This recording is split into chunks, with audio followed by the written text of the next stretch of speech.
Muy buenas, amables televidentes. En el conversatorio de la Fundación Institucionalidad y Justicia del día de hoy cuento con la honorable presencia, honorables magistrados.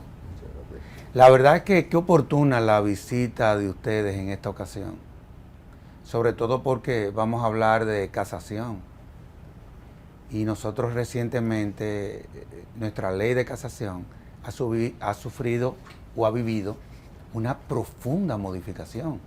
Esa es la realidad. Así que Juan Manuel San Cristóbal y Herminio Celer, gracias. Muchas gracias por acompañarnos en esta ocasión a este conversatorio de la Fundación Institucionalidad y Justicia. Para nosotros eso es alto honor. El honor es nuestro de estar aquí con usted. Lo sé. Desde luego.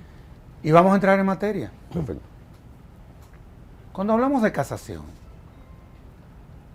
¿a qué que nosotros los juristas nos referimos?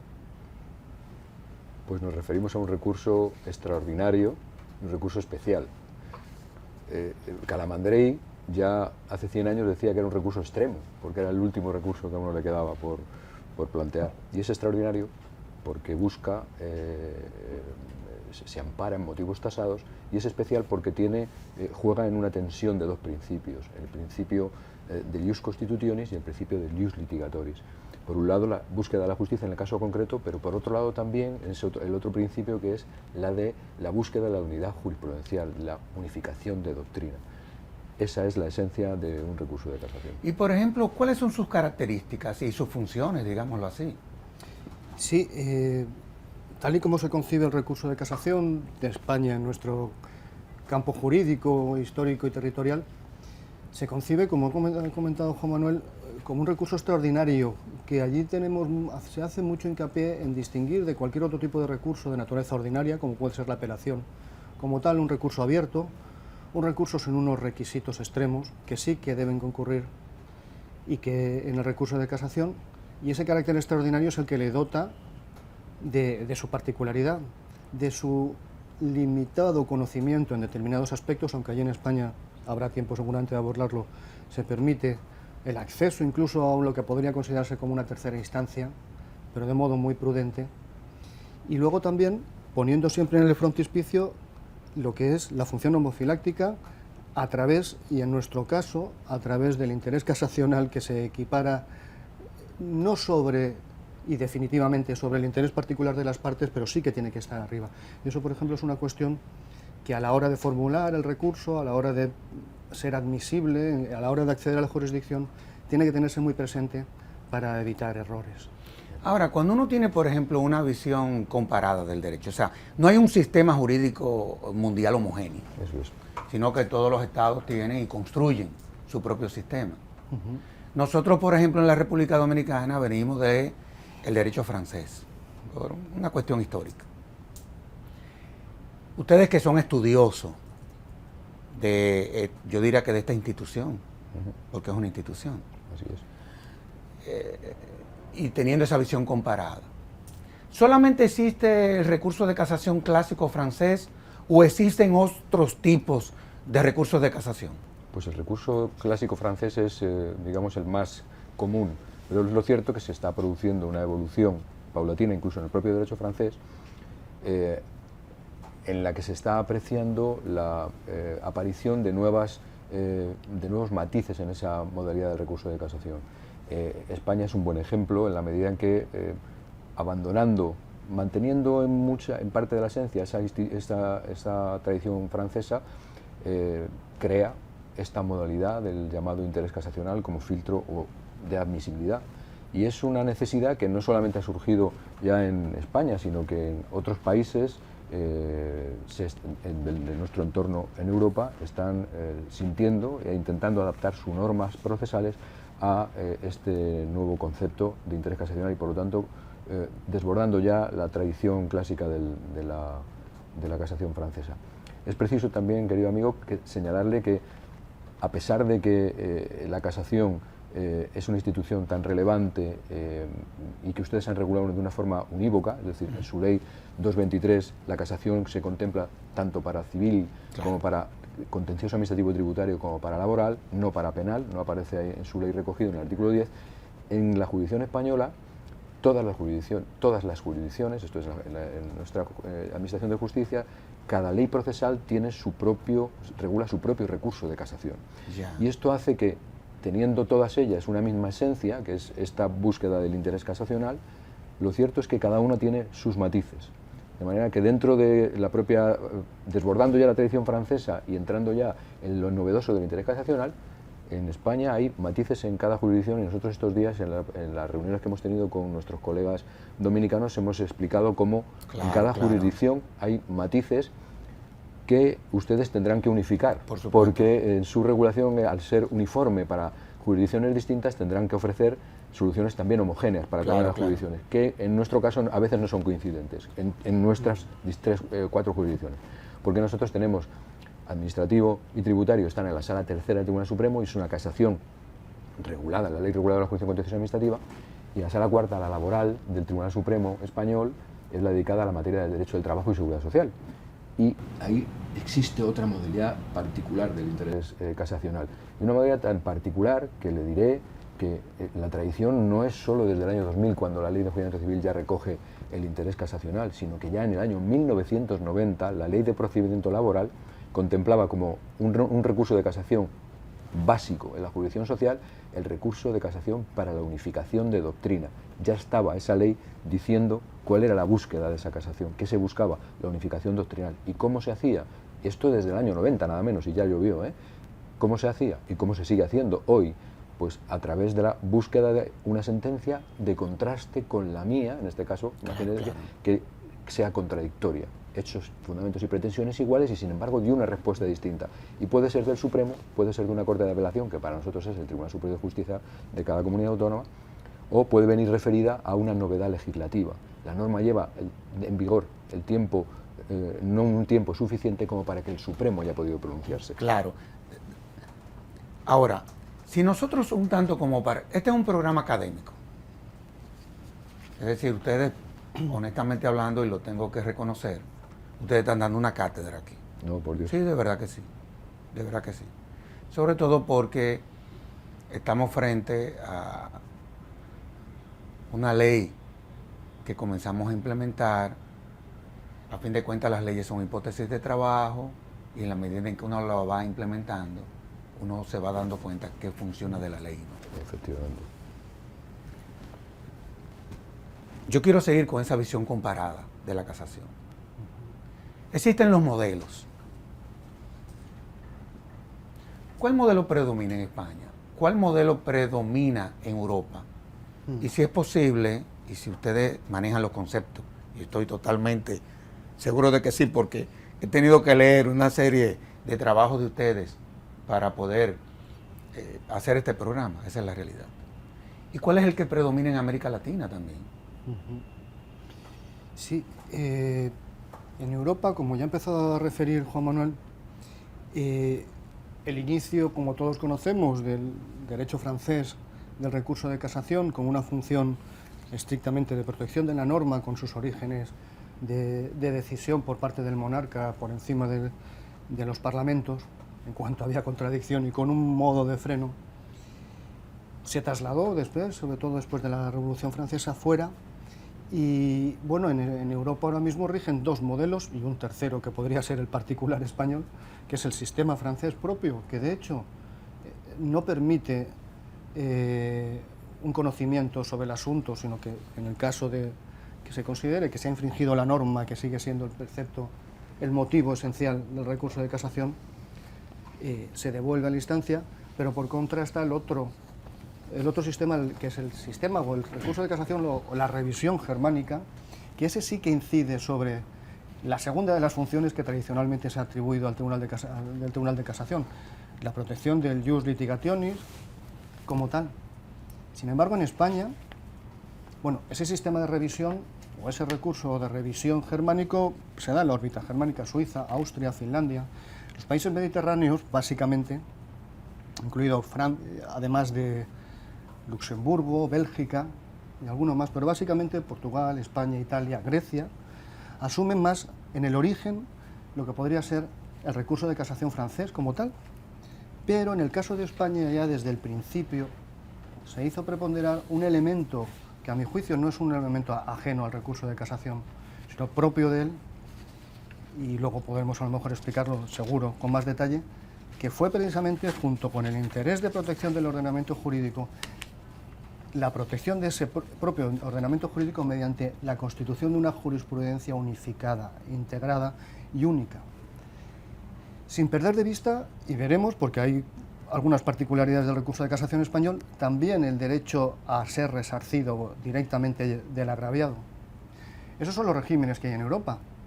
Me consta que aquí en América la procedencia del recurso de casación francés se ha asumido, Claro. de modo general. Ahora, contamos con unos pioneros dominicanos que han empezado Ahí está. una vía que va a ser exitosa seguro, Seguro. Por supuesto y que que sí. seguro va a abrir camino a muchos otros más países americanos hermanos, por el éxito que auguro ya desde el principio que van a tener en breve sobre esta Así es. unificación. Y de hecho recuerdo haber leído recientemente un artículo de un profesor chileno que hacía un llamamiento precisamente a la necesidad de superar la tradición francesa en la línea que ustedes ya han hecho. Pero por supuesto, Así por es. supuesto. Yo creo que el derecho vive un proceso de evolución permanente y la verdad es que yo respeto mucho el derecho francés, inclusive Sí, yo estudié sí. en Francia, pero la realidad es que es el más conservador de todos los derechos del mundo y el mundo cambió. Y el mundo Y cambió. el mundo cambió. Ahora, Juan Manuel, tú hablabas del interés casacional y yo quiero que nos paremos ahí. Bien. Porque para muchos juristas, inclusive dominicanos, el concepto no deja de ser novedoso. Y me parece que, creo que es de origen español, es que, tengo la impresión, es así, ¿verdad? Sí, tengo ese convencimiento. Cuando tú hablas del bendito interés casacional, ¿a qué tú te refieres? O sea, ¿de qué estamos hablando?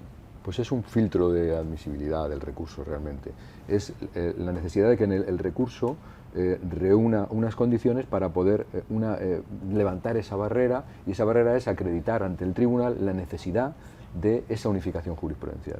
En eso consiste la concurrencia del interés casacional, que puede hacerse a través de tres vías.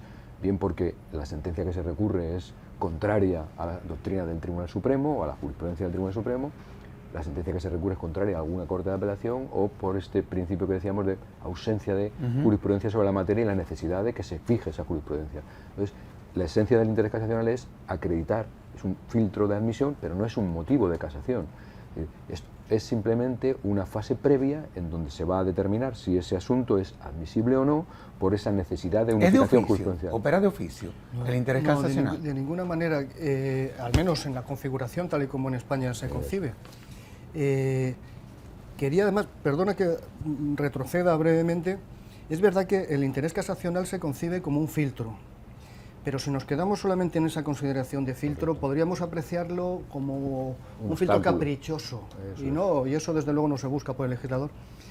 Yo prefiero también anudarlo un poco más, y como decía antes, a la propia naturaleza de la casación en sí. No es algo ajeno, para mi juicio, a mi juicio es algo que puede aflorar, y de hecho en su derecho ha aflorado ahora, pero que estaba ya latente en el recurso de casación, porque la propia protección de la norma, que es la esencia del recurso de casación, implica necesariamente que la función del tribunal sea uniforme y general para todos, que sea una aplicación Claro. unívoca, y Claro. eso es lo que al fin y al cabo constituye el interés casacional, que se tiene que asumir como presupuesto para que el Tribunal Supremo, en este caso, acceda al recurso. No se aprecia de oficio en España, no se considera tal y como se configura, se considera más bien una carga del recurrente, una carga procesal, una carga muy potente, que exige un esfuerzo argumentativo y que habrá ocasión de profundizar, como hemos tenido estos días, gracias a nuestros compañeros dominicanos, posibilidad de explicar, pero más bien es una carga, no de oficio. Pero tú hablabas de que es un presupuesto, ¿verdad? Sí. De admisibilidad. Ahora bien, yo pudiese decir que es una causal de casación. No, No, ¿verdad que de no? ningún modo. No. Lo he comentado él. El único motivo... No, estoy haciendo esta pregunta para Sí. que este Quede asunto claro. quede claro Sí, sí. desde ahora aquí en este país, ¿no Perfecto. entiendes? Sí. Porque ese debate se va a dar. Seguro, Sí. Se va a dar el debate. seguro, seguro, como se dio allí. Entonces, para ir resolviendo problemas de entrada. No hay más que irse a la propia ley 223, que es prácticamente idéntica a nuestra ley procesal.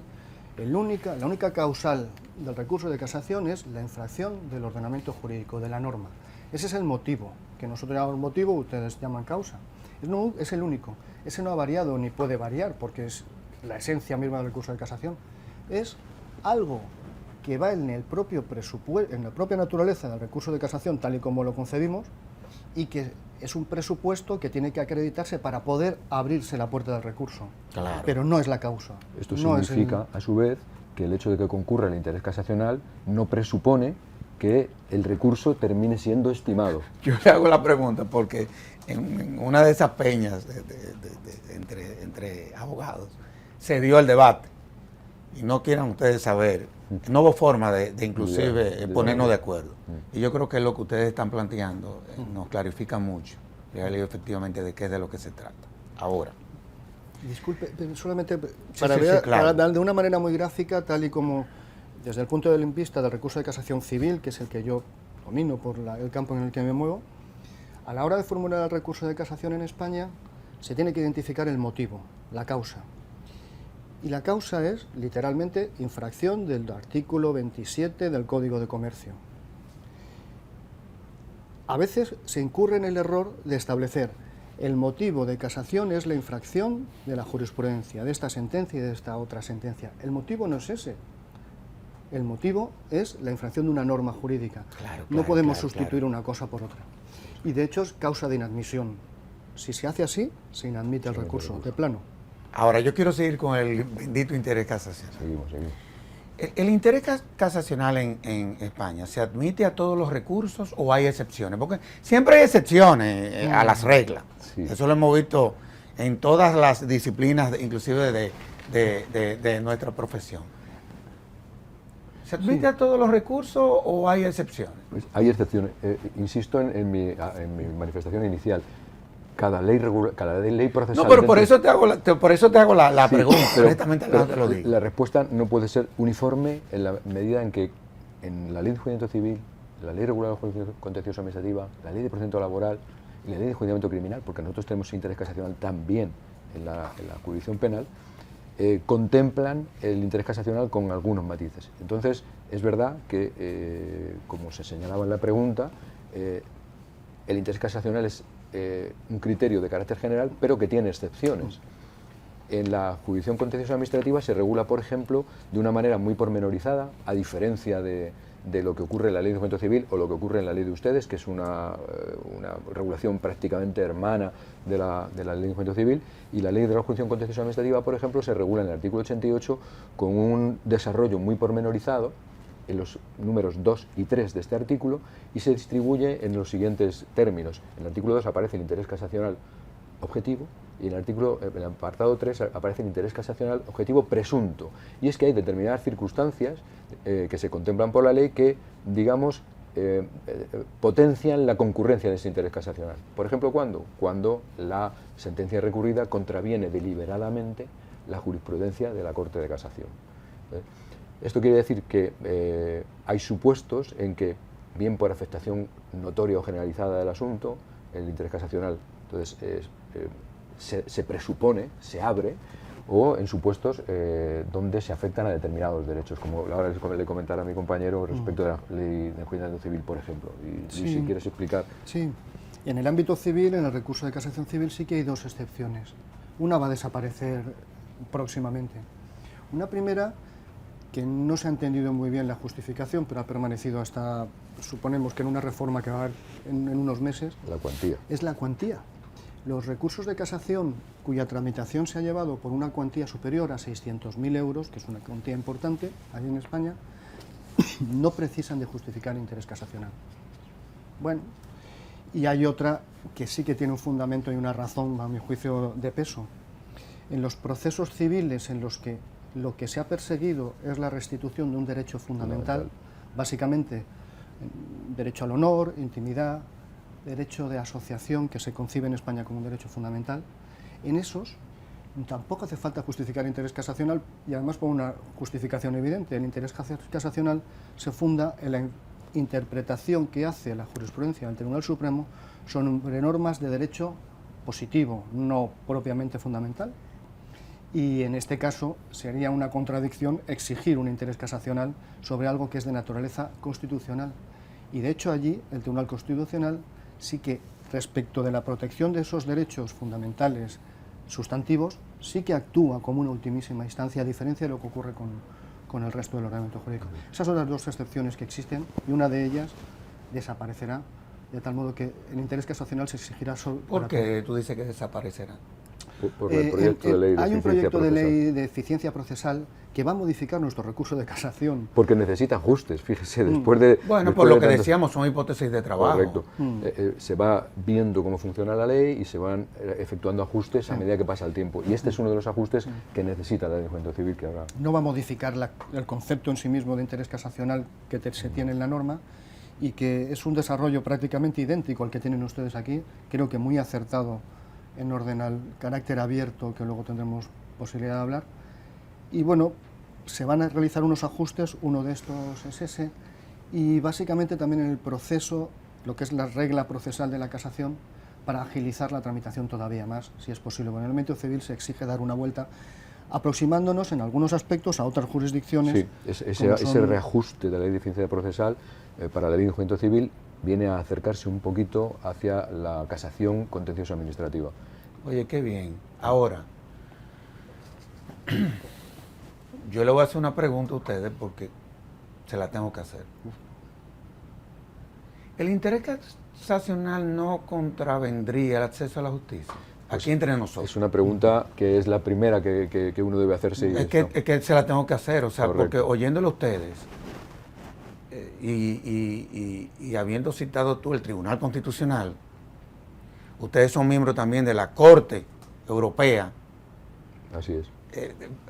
Explíquenme eso, porque me da la impresión de que sí. Correcto. Yo puedo exponerle como lo vemos desde España. Vamos a ver. Y podríamos hacer un poco, mirando la bola de cristal, que pudiera pasar en República Dominicana. Mire, en España el interés casacional, tal y como está concebido, pues genera resoluciones de inadmisión del recurso, y estas resoluciones de inadmisión del recurso, en ocasiones, según la ley reguladora, como les digo, cada procedimiento tiene su fórmula de interés casacional, aunque todas en común, con cosas en común, pero con matices. En unos casos es por providencia sucintamente motivada, una resolución que no precisa extenderse en pormenores, y eso es suficiente para inadmitir. En otros casos es mediante un auto, una resolución un poco más fundada, y en esos supuestos uno debe plantearse, y ha sido una de mis exposiciones ante el presidente del Tribunal Constitucional Dominicano y algunos de los letrados y magistrados del propio tribunal. La primera preocupación que le tiene que asistir a un jurista, desde luego, porque como dijo el juez Robert Espano del Tribunal Europeo de Derechos Humanos, ustedes, cuando nos hablaba un día a los jueces españoles, ustedes son los primeros jueces del Tribunal Europeo de Derechos Humanos. O sea, eso tenemos que tenerlo siempre presente, Claro, ese claro, control claro. y protección de los derechos fundamentales. La primera pregunta que uno se va a hacer, y cualquier jurista se hace cuando ve la regulación de ustedes, es: ¿pero esto no vulnerará el artículo en España 24 de la Constitución, que sea de la tutela judicial efectiva, o no vulnerará el 69 de su Constitución Claro. dominicana, que es el de la tutela judicial efectiva y debido proceso, más? ¿No vulnerará el 47 de la Carta de Derechos Fundamentales de la Unión Europea o los artículos 6 y 13 del Convenio Europeo de Derechos Humanos, que contemplan ese mismo derecho? ¿O en el otro lado del Atlántico no vulnerará los artículos 8 y 25 de la Convención Interamericana de Derechos Humanos? Esa es la primera pregunta que uno se tiene que hacer. Y entonces, para llegar a una conclusión, yo recientemente escribí un artículo precisamente sobre esto, que me publicaron en febrero de este año, en enero de este año. Lo que hice fue irme a buscar los pronunciamientos, por supuesto, del Tribunal Constitucional Español, Obviamente. y del Tribunal Europeo de Derechos Humanos. Y si uno hace repaso de los pronunciamientos del Tribunal Europeo de Derechos Humanos respecto de España, especialmente asuntos en donde España ha resultado condenada, Sáez Maeso contra España, la cárcel Menéndez, Gil San Juan, hay un montón de sentencias que, si uno las repasa con cuidado, descubre que, uno, el derecho al recurso es un derecho que no es absoluto, ha dicho el Tribunal Europeo de Derechos Humanos. el derecho al recurso, el principio pro actione, el derecho a acceder a la justicia, funciona con una potencia enorme en el acceso a la justicia. Pero cuando uno ya ha entrado en el sistema, el recurso está supeditado a los requisitos procesales que establezca el legislador. Entonces, ¿qué dice el Tribunal Europeo de Derechos Humanos? Esos requisitos, esos requisitos que deben ser cumplimentados por el recurrente pueden suponer una traba al acceso a las instancias superiores, obvio, pero son perfectamente respetuosos del principio de tutela judicial efectiva, del 24 de nuestra Constitución española, lo son, y del 6 y 13 del Convenio Europeo de Derechos Humanos, siempre que se traten de obstáculos o requisitos de carácter legítimo, no desproporcionado o exorbitante, y que no conviertan en ilusorio la posibilidad de recurrir. Si uno pone unos requisitos lo suficientemente problemáticos para el interesado como para que nunca el asunto pueda llegar a la Corte Suprema, pues entonces no estaríamos hablando de un sistema respetuoso del principio de tutela judicial efectiva. Este criterio dimana de estas normas del Tribunal Europeo de Derechos Humanos. El Tribunal Constitucional lo ha respetado, el Tribunal Constitucional Español ha aceptado. Hay precedente ya de ha aceptado. Hay muchas resoluciones del Tribunal Constitucional que ha dicho que esas providencias suficientemente motivadas, en la medida en que den cuenta suficientemente ilustrada, sin tampoco grandes extensiones de por qué no concurre su interés casacional, eso no supone una vulneración de la tutela judicial efectiva. Lo ha dicho en múltiples sentencias el propio Tribunal Constitucional. Entonces, cuando yo estudié desde la distancia su ley, porque claro, nos interesaba saber cómo la iban a vivir, hice búsqueda en la Corte Interamericana de Derechos Humanos y encontré algún pronunciamiento que podría también aproximarse a los del Tribunal Europeo de Derechos Humanos. Lógico es pensar que, claro, no hay ninguna al menos que yo haya localizado, sobre el interés casacional, porque en esto van a ser ustedes los que a lo mejor se vean en la situación. Los primeros serán ustedes, los colegas dominicanos, pero sí que los principios básicos que yo les señalo, de estos requisitos legítimos, siempre que son respetables, respetuosos del principio de tutela judicial efectiva, siempre que estén sometidos a ese principio de proporcionalidad, que sería idoneidad, necesidad y proporcionalidad estricta. Es idóneo el obstáculo que se pone, es proporcionado a los intereses en juego, pues entonces en ese caso no habrá vulneración del derecho fundamental. Este sería el esquema esencial que yo creo que podríamos concluir, y que en definitiva no es otra cosa que lo que vincula el interés casacional con la especial trascendencia constitucional, que es un criterio parecido que se utiliza para el acceso al amparo en España, y ustedes al recurso de revisión jurisdiccional en su Tribunal Constitucional, que contempla en el artículo 100, según he tenido oportunidad de ver, un concepto prácticamente hermano del concepto que maneja el Tribunal Constitucional español. Yo hacía la pregunta porque ya inclusive hay constitucionalistas dominicanos que han escrito sobre el tema. Y yo creo que lo que tú has explicado aquí nos ayudará a fortalecer el debate de quienes defendemos ese interés casacional. Esa es la verdad. Yo soy pro interés casacional, honestamente hablando. Ahora, yo veo que ustedes conocen muy bien la ley de aquí. Bueno, un poquito. No, ustedes la conocen bien, a mí me consta, porque lo he escuchado, o sea, en sus exposiciones. ¿En qué nos parecemos a la ley de ustedes y dónde fue que nos separamos? Se lo voy a hacer tan sencillo como... Venga, vamos a ello. Para ponerlo bien claro. Vamos a ello. Vamos a ver.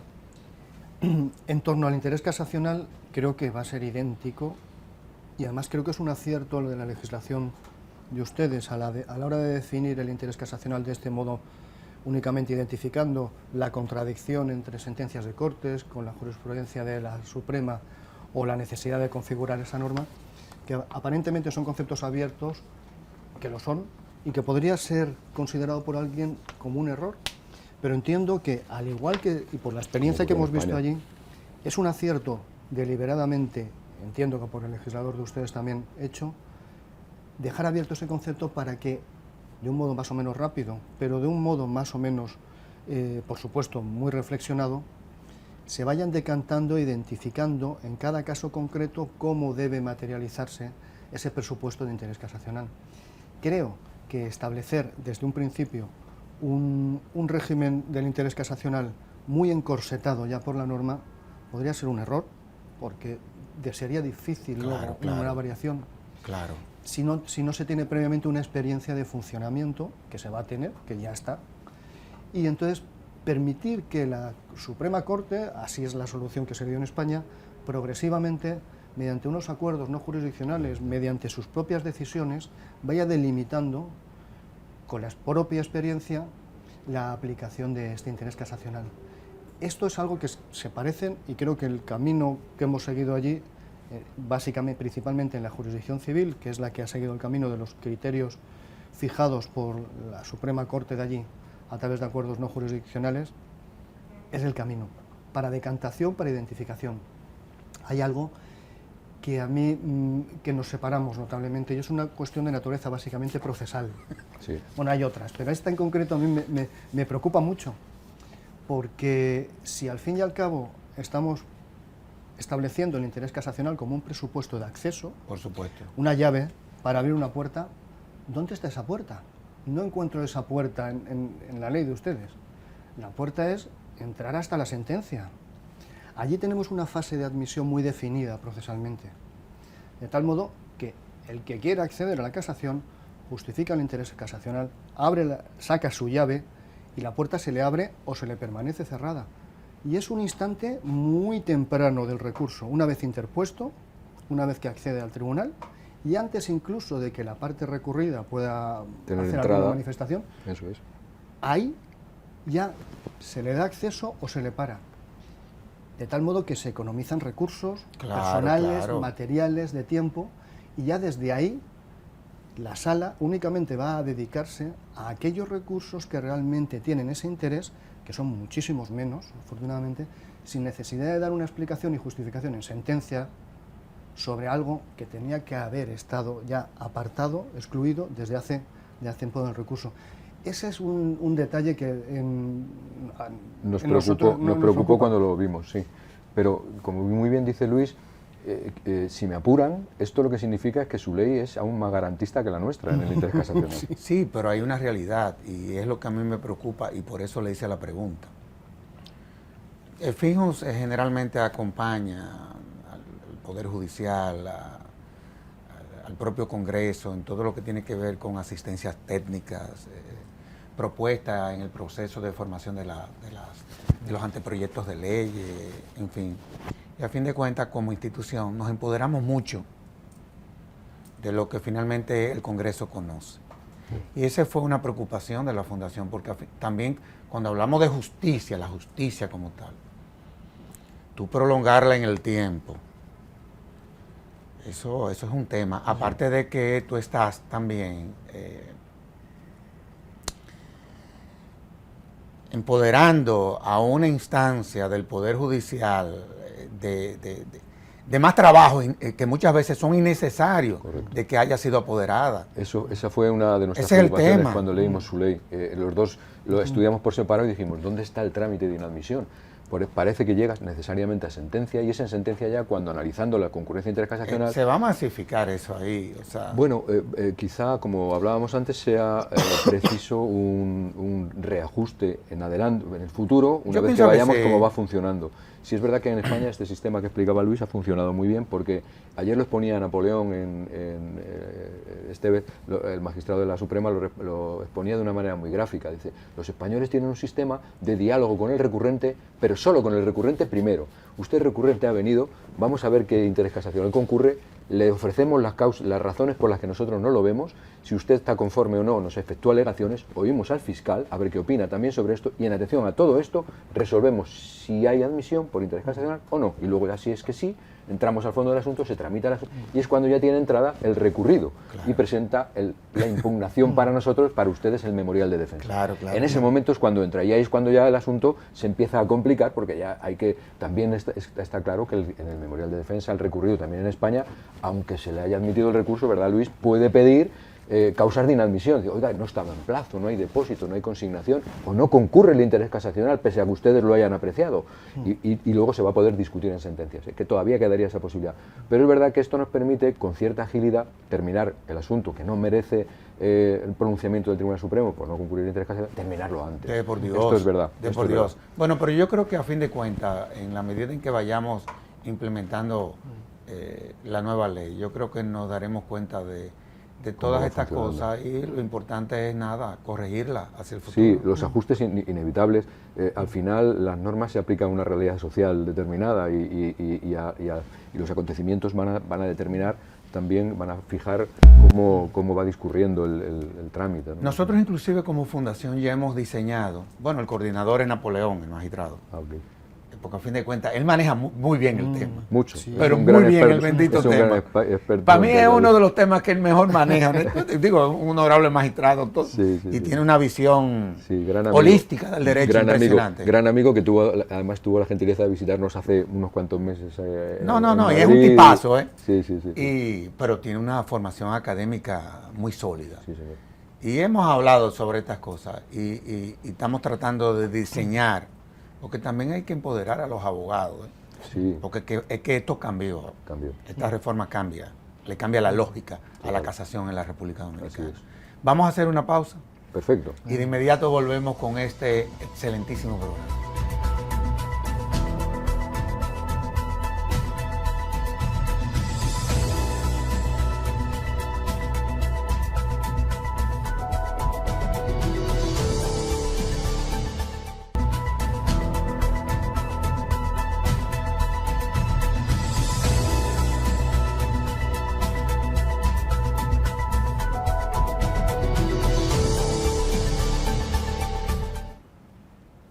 La verdad es que, oye, se aprende si se sabe conversar. Lo que yo he aprendido conversando con ustedes es increíble, honestamente, y lo agradezco, ¿eh? Pero yo me quiero ir a la parte pragmática. Hemos hablado de la parte muy dogmática. Ya desde el punto de vista de cómo opera el recurso de casación para nosotros los abogados, o sea, ¿cuáles son los trámites que hay que llevar a cabo allá? El trámite difiere un poco en el ámbito civil, al nuestro, porque la interposición del recurso no se hace ante el propio Tribunal Supremo, sino que se hace en la Corte de Apelación. ¿Y por qué? Bueno, yo creo que originariamente había una fase de preparación que desapareció ya hace tiempo en el recurso, pero tiene una virtualidad. Y es que en esa primera fase de interposición ante la Corte ya hace un primer filtrado de los presupuestos formales de exigencia de depósito, los esenciales, los básicos. Y de hecho participa en eso, en la admisión. Por supuesto, la decisión de la Corte de Apelación luego es recurrible en un recurso de queja al Supremo.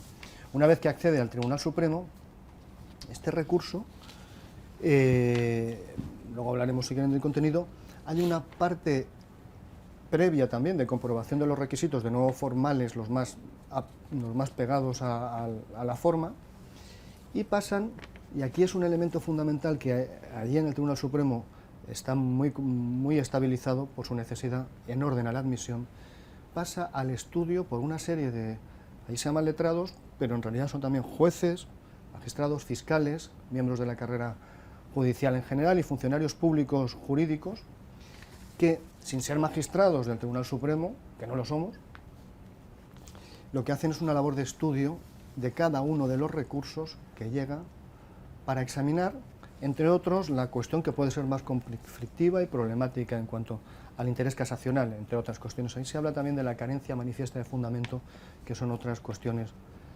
adicionales que también se incluyen en su ley con otra terminología. Una vez que se ha realizado el estudio por y voy a hablar aquí muy concretamente de la sala civil, que es la que podría ser más próximo a ustedes. Claro.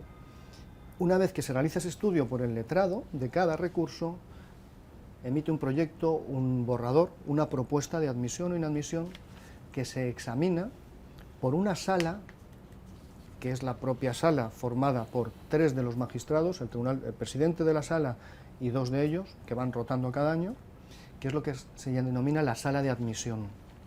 Y esta sala es la que decide ya si se admite o no, y a partir de ahí ya discurre. Por eso ese hito es fundamental. Se da un trámite de alegaciones en el caso de que el proyecto aprecie que puede concurrir o no alguna causa de inadmisión, se permite a la parte realizar alegaciones para justificar ese interés en su caso o cualquier otro defecto que se pueda haber apreciado. Digo justificar, que no subsanar. Porque, insisto, en ese trámite de alegaciones, de audiencia, para garantizar la tutela judicial efectiva y el derecho de defensa, se permite alegar, pero no subsanar lo que no se ha hecho en el escrito inicial. Es muy riguroso y por eso, antes de ayer tuvimos una conferencia abierta, que me consta que había abogados presentes, y me preocupaba mucho eso. No sé cómo se identificará por la Suprema de aquí, pero al menos les advertía del rigor con el que en principio allí se aplica. Claro, claro. Un rigor que creo que es necesario. Es un poco, es Por preferible, supuesto que como sí. siempre, la medicina cuanto antes tomarla. Por supuesto. Para luego, a lo mejor, en determinados casos habrá que flexibilizar, pero bueno, veremos. O quizá pretorianamente, no sé, Sí. tenga la Suprema Corte de Justicia. Allí ha sido así. Lo tendrá Allá fue así, ¿verdad? Sí. Porque a fin de cuentas hay que salvar el recurso. Allí ha sido así. Hay que salvarlo. Ahora, vámonos a la República Dominicana. Vámonos a la República Dominicana. Porque escuchándolo a ustedes, me surge la siguiente pregunta. ¿Es correcto, por ejemplo, que ahora, porque es de ahora que tenemos que hablar, nuestra Corte de Casación pueda dictar fallos al fondo? Ese es otro tema también. Sí, señor. Sí, señor. Ese es otro tema también. Pues- Eso es correcto, porque a veces a uno le da miedo ese Sí, tipo sí. de... Yo creo que es un acierto. de Es la un ley de ustedes. acierto. Y allí ocurre exactamente igual. También es verdad que, dependiendo de los casos, habrá posibilidad de reenvío. También en España. Pero yo creo que es un acierto. Porque si la Corte de Casación no pudiera entrar al fondo del asunto en ningún momento y se limitase a estimo el recurso de casación, reenvío al Tribunal de Casación para que ponga otra, la pone la sentencia, dicta la sentencia, vuelve en casación, vuelve a haber un defecto en el recurso, vuelve en la sentencia, vuelvo a casar la sentencia, la vuelvo a devolver. Esto en España lo llamaría, aquí sería el reenvío eterno, y ahí en España le llamaríamos con una frase que a mí me gusta, que hemos utilizado para otras cuestiones, que sería el lamentable peregrinaje jurisdiccional. El litigante con su pleito subo, bajo, pero al final nadie me resuelve el fondo del asunto. El Supremo tiene que tener la oportunidad, la Suprema tiene que tener la oportunidad de entrar al fondo del asunto y resolver la cuestión. ¿Cuándo? Pues cuando tenga todo el material fáctico necesario. La Corte Suprema no va a entrar a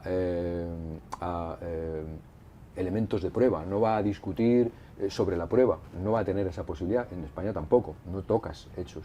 Pero si la Corte de Apelación te ha proporcionado ya todos los hechos suficientes, probablemente ahí, salvo supuestos relativos a cuestiones previas, procesales, y claro, si la Corte no se pronunció sobre el fondo del asunto y se paró en una falta de legitimación, pues quizá la Corte Suprema dirá, hay legitimación, caso la sentencia, revoco la sentencia, devuelvo a la Corte de Apelación para que entre al fondo del asunto. Perfecto. Pero si ya tiene todos los datos la Corte de Casación, podrá entrar.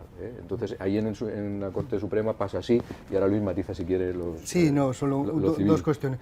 Yo pienso que entrar en el fondo es el peaje que hay que pagar, en cierto modo, por poner en la cumbre del recurso de casación la protección de la norma y el interés casacional. Porque una de las críticas que se hace desde la comunidad jurídica es que, bueno, es que así, haciéndolo así, estamos perdiendo la perspectiva de la satisfacción del derecho considerado agraviado por el recurrente, el jus litigationis, que está en la cabeza del sistema francés y por eso se devuelve, siempre se devuelve. Claro. Ese peregrinaje se solventa, y en el ámbito civil es muy habitual, siempre con el respeto a los hechos declarados probados y sobre ellos, que la sala vuelva. Solamente hay unos casos en los cuales, en primer lugar, en los cuales sí que se devuelve a la instancia, prescindiendo de los asuntos en los que se ha dado una cuestión de naturaleza estrictamente procesal y que exige la devolución como tal.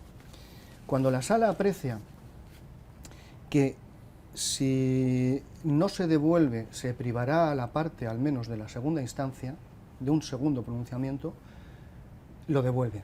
Ejemplo claro, sentencia de primera instancia en la cual el juzgado de primera instancia desestima una demanda por considerar que el demandante carecía de legitimación activa, no podía, no entra en el fondo. Y en su caso ocurre lo mismo en la apelación. Del mismo modo, no ha habido ni en primera ni en segunda instancia un pronunciamiento sobre el fondo. Llega a casación y el Tribunal Supremo considera que sí que había legitimación y por tanto había que entrar en el fondo.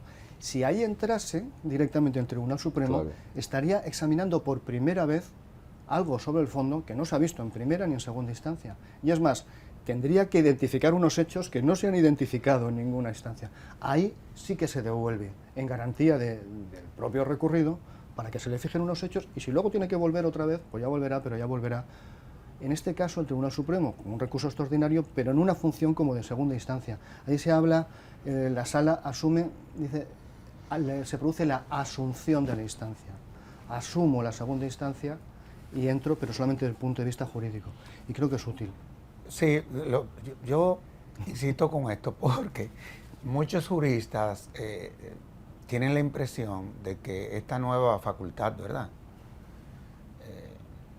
que se le da la impresión de que se está creando un tercer grado de jurisdicción. Claro. Por eso es que yo he querido insistir con esto, para que lo tengamos claro también desde un principio. Ahora,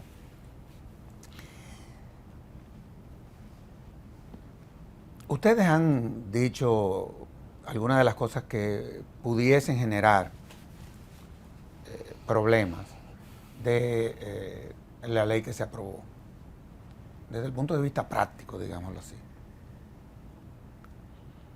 Pero en sentido general, y el programa es increíble, tenemos casi una hora hablando nosotros aquí, bien, y el programa no va, volando. y una hora no va a ser suficiente.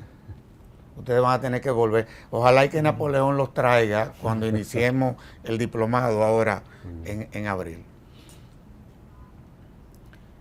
¿Cómo ustedes evalúan, por ejemplo, ya en sentido general, qué ustedes nos recomendarían que hagamos? Porque a fin de cuentas uno tiene que crear también, una reforma no se limita al contenido de una norma. Hay un aspecto también que tiene que ver con la propia cultura jurídica, de los propios letrados y de los abogados. ¿Qué ustedes nos recomiendan que hagamos a los fines de que este proceso contribuya a que esa institución que se llama la casación en la República Dominicana real y efectivamente contribuya a esa tutela judicial efectiva, en fin? ¿Cuál sería el mensaje? Luego, ustedes tienen una semana aquí reuniéndose con todos los sectores y han escuchado cuáles son los temores que tenemos. Frente a esos temores, ¿cuáles serían sus recomendaciones? Pues yo creo que la valoración es positiva. Yo creo que es una buena ley. Esa es una buena noticia. Es una buena ley, es una ley que está muy bien redactada. Tiene ese problema que hablábamos de la fase de admisión previa, que nosotros lo tenemos configurado de otra manera, pero habrá que experimentarla sobre la práctica y ver. Creo que es muy buena solución el acabar con esos reenvíos eternos, y también me parece que es importante, en la medida que la casación, tal y como está configurada en su ley, afecta a dos jurisdicciones distintas, o a tres para nosotros, que sería laboral, contencioso, tributario y civil. Sería muy bueno también que la Corte, que la Suprema Corte, mantenga una uniformidad en los criterios interpretativos sobre la aplicación de la ley para evitar que las exigencias formales o la comprensión del interés casacional en los términos que nosotros estamos exponiendo pudiera generar disfunciones entre una y otra, porque cada sala estaría interpretando con una misma ley los requisitos de una forma distinta. Los problemas que se plantean de futuro son múltiples. Claro. Imagínese, en una de las conferencias que tuvimos la oportunidad, o conversatorios en los que tuvimos la oportunidad de participar, yo exponía algunos y me miraban con ojos sorprendidos. Y yo decía, claro, cuando dice su ley ser contrario a la doctrina jurisprudencial, lo primero que va a haber que decidir por la Corte Suprema, y los abogados necesitarán saber eso, es ¿qué es la doctrina jurisprudencial? ¿Esto significa que la sentencia recurrida me vale como sentencia de contraste cualquier sentencia por una mera contradicción doctrinal? ¿O es preciso estar también a los hechos en los que esa resolución se basa? Que era una pregunta que le iba a hacer cuando se dan situaciones de contradicciones de sentencia. Claro. O sea, claro, esa contradicción, ¿cómo se va a articular? Ese es un tema. En España lo tenemos clarísimo, es contrario a la jurisprudencia del Tribunal Supremo. Y el Tribunal Supremo, para que sea jurisprudencia, dice nuestro Código Civil Español, es preciso que haya dos o más sentencias resolviendo esa cuestión. Si hay dos o más sentencias, tenemos jurisprudencia. Y entonces la recurrida puede articularse con interés casacional si ofreces esas dos sentencias como jurisprudencia contradictoria o una sentencia de pleno. Las sentencias, cuando los asuntos son muy relevantes, pueden abocarse a pleno por petición del presidente o de un grupo de magistrados, por la complejidad del asunto, por la relevancia social del asunto. Entonces la sentencia se dicta en pleno y esa sentencia de pleno es una sentencia perfectamente válida para traerla de contradicción. Pero hay muchos problemas que resolver. La ley, pero eso nos pasó allí igual, cuando la ley dice la sentencia de contraste, ¿una o 200 sentencias de contraste? ¿Cuántas sentencias de contraste debemos de manejar? ¿Cuántas? Pueden inundar a la Suprema con un recurso en el que digo, aquí les traigo mis 200 sentencias que he encontrado del organismo de base de datos de ustedes, que es parecido al nuestro CENDOG, y allá se las apaña la Corte Suprema, la Suprema ya sabrá si hay contradicción o no.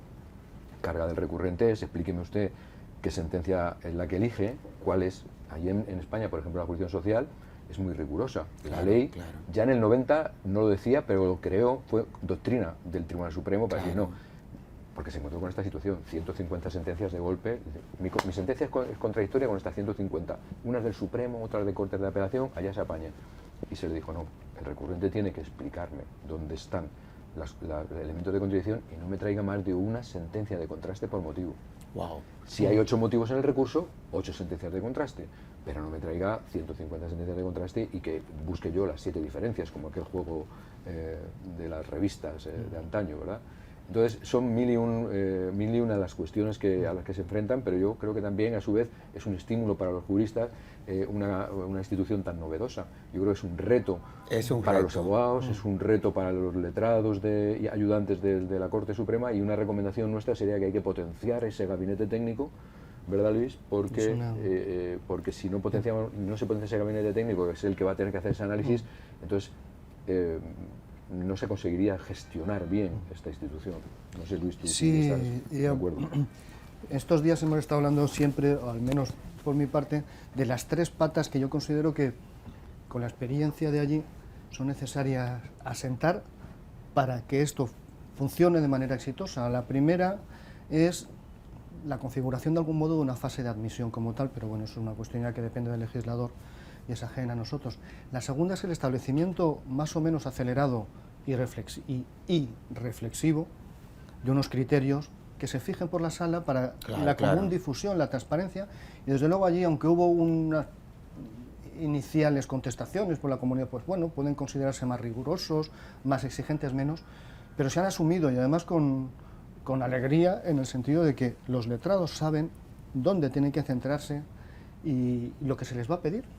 Esos acuerdos, aunque no son jurisdiccionales, luego, por el devenir de las resoluciones judiciales propias, se convierten ya en propia jurisprudencia o doctrina jurisprudencial sobre el recurso. Claro. Y hay un aspecto anímico que el otro día también quería poner de manifiesto, y es que no podemos afrontar el establecimiento del interés casacional como una forma caprichosa de quitarnos trabajo, decirlo así francamente. No es eso. Creo que es una forma necesaria, decía que yo lo anudo mucho a la propia naturaleza del recurso, necesaria para que el tribunal realice su función como debe ser, con la profundidad, con el detalle, apartando aquello que no es oportuno. La consecuencia, o uno de los efectos, es verdad que se reducirá, ya sea es la experiencia que tenemos en España, se aparta el trabajo, pero no es esa la función como tal. Si lo vemos como una mera forma de quitar trabajo, por decirlo de algún modo, y desde luego de la comunidad jurídica, los abogados como tal, ya iniciamos con un mal pie de algo que no es así. La experiencia, por ejemplo, del establecimiento de un gabinete técnico, de un cuerpo estable, específico y preparado y con experiencia en orden a la admisión, en apoyo a la sala, que al final es la que decide, admisión y no admisión, es vital. En la sala civil, solamente con una estadística genérica, este año 2022, que después de la pandemia se puede considerar ya como un año habitual, de los 7.500 recursos de casación que se han resuelto en admisión, 2.000 fueron admisiones, 5.500 fueron inadmisiones. Fueron 5.500 recursos, no solo por la cuestión del interés casacional, pero sí es importante, que la sala ya no tuvo que resolver en sentencia porque no cumplían las exigencias. Esa decantación se hace gracias a un cuerpo de letrados, por supuesto, hombre, dedicado a Dios, eso, digamos, claro. con mayor o menor acierto. Luego siempre hay posibilidad del Tribunal Constitucional y ciertas cuestiones, y el acierto, la verdad es que afortunadamente Está siendo alto. está siendo muy alto. Hay prácticamente son nulas los errores que siempre se pueden rectificar. Qué bien, Esa es la utilidad. qué bien. Desde luego. El programa terminó, esa es la verdad que es una pena, pero a la vez es un lujo haber tenido esta conversación con El lujo ustedes. ha sido La mío. verdad es El que... honor ha sido para nosotros, la verdad. No, es un lujo. La verdad, ustedes no se imaginan el aporte que ustedes durante esta semana y concluyendo con este espacio, ustedes han contribuido al propio acervo jurídico de nuestros letrados y abogados. Así que en nombre de la Fundación Institucionalidad y Justicia le agradezco a la Suprema Corte de Justicia y sobre todo a ustedes dos que me hayan permitido tener y celebrar este conversatorio de la Fundación Institucionalidad y Justicia. Créanme que han dado una cátedra. No, por Dios. No, una cátedra en honor a la verdad. Así que en nombre del país inclusive, le agradezco su participación. Muchísimas gracias. Un honor. Gracias. Para nosotros ha sido un honor estar con ustedes. España siempre- y quedamos ya vinculados para siempre. España Cualquier siempre- necesidad sobre este particular que ustedes tengan, solo hay que preparar una conexión online y nosotros, humildemente, si tenemos la experiencia sobre el problema y hemos encontrado alguna solución, estaremos encantados de compartirla. Pues prepárense porque así será. Y a ustedes, amables televidentes, les decimos hasta la próxima, en donde estaremos en un nuevo conversatorio de la Fundación Institucionalidad y Justicia. Hasta entonces.